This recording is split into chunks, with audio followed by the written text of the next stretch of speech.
Well, the plan was to get them on the schedule to help beef up the profile. Yeah, So yeah, it's a great took game. all day, but you got it done. Yeah. It was, I mean, this was everything I thought the game would be cracked up to be. I thought it was very evenly matched teams. Both teams that obviously want to spread you out and move the basketball and play in kind of a motion style. And so that's a great team, and I'm proud of how our team responded in the second half to some of their physicality and some of the things that they were giving us offensively. And I'm proud of, Meg being one of them, obviously responding and getting feet in paint and going up strong and scoring. Yeah, I mean, they had an interesting weekend because we didn't have Temple on the bingo card. Yeah, for sure. On Friday. For sure. It was a nice event down there, but Yeah. Big Five's always a good one. What they did, marketing wasn't all that great, but we'll fix that. Yeah. So, Yeah. in there. So in there, whether you, I was looking out, I would imagine when you get in conference, there's 2 in-state games here that are probably gonna go through the rooftop. Yeah, the crowd is great. I love how everybody showed up. Obviously, it's a great opponent, and Villanova always draws in this area. But I love when I think we took the lead in the fourth quarter and our crowd went nuts. I think it definitely gave us a huge boost in the fourth quarter. Well, it's funny because I was downstairs talking to Harry, and Britt came over, and I knew him from Philly when he was in the Final Yeah. Four.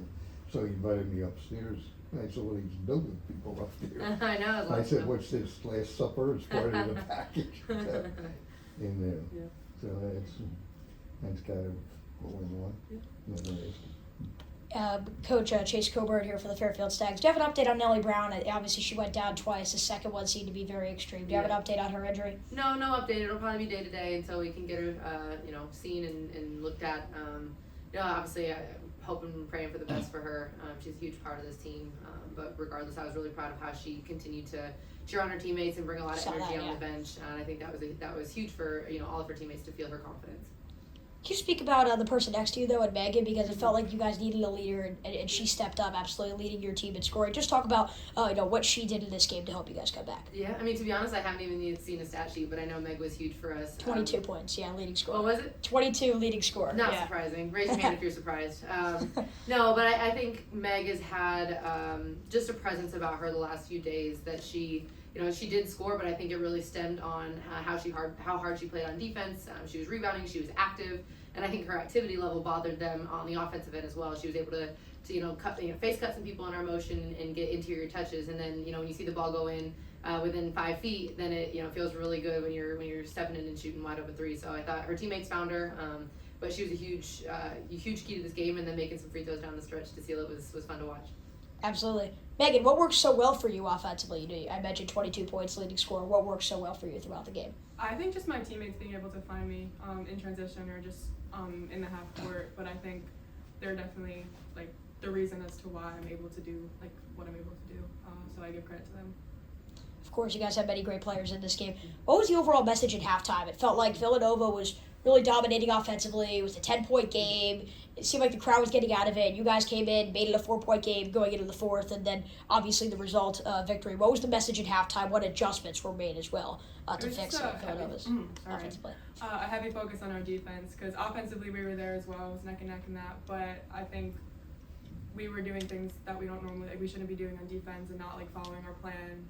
So it was just kind of cracking down on that and just being more disciplined. What adjustments were kind of made when Nellie went down? Because obviously she's a pivotal part of your success on both sides of the ball. Did the game plan change at all? How did everything change just kind of on the sidelines once Nellie went down? Yeah, I mean, I think at halftime in particular, Meg hit the nail on the head that we talked a lot about just being a little bit more physical. I thought the first half we were a little bit soft and just trying to keep people out of the paint, and even offensively going up when we had opportunities to score and fading away when we didn't need to. But without Nellie, I don't think we shifted too much other than we were more intentional to get some interior touches in the post. So obviously we've had Amina, we've had Meg, we had opportunities to get those guys some easy looks. That's something that Nellie does for us offensively. She's able to get downhill and feed and paint, so we just had to find some other ways to do that. Talk about the resiliency. You're down 13, then you win. What kind of heart does your team play with? I think it just goes to show the type of team we are. No matter what, that's how we want to face adversity. I think this game shows who we are as a team and our identity. Because we were down, but that doesn't mean anything as long as we're the tougher team. And I think we were. I know we were. But I think that just goes to show like our heart and the effort that we put into the game. Meaning, so last year you were national all freshman caliber, but it's still always a learning experience going in. So coming in this year, what all is different as you came into this season, you know, as opposed to last year when everything was all brand new at the college level? I think just continuing to learn how to build my game and continue to be a player on this team, and like new system, new players on this team, just kind of like taking that all in. Also just learning, there's always new things to learn, like you said. So just like being able to be coachable in that aspect and keep learning.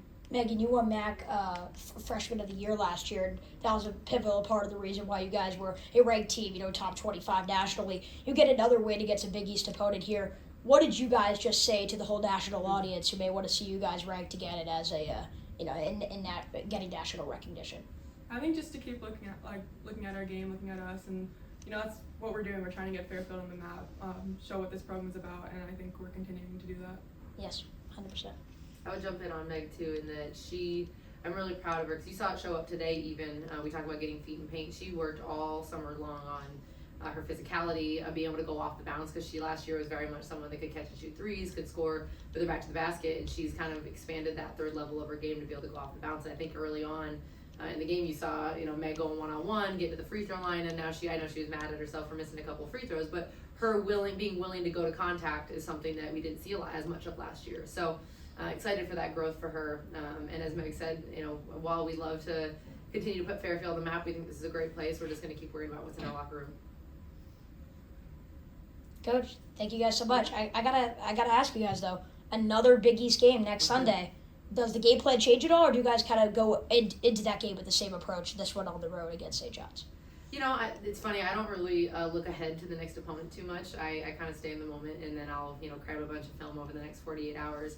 Obviously, we know that's a great opponent as well. St. John's is playing great. They've beaten some really good teams over the last couple weeks. We know we'll have our work cut out for us. There's some things I think we look internally. We always try to, if we have a couple days, focus on ourselves. You know, Tuesday, Wednesday this week.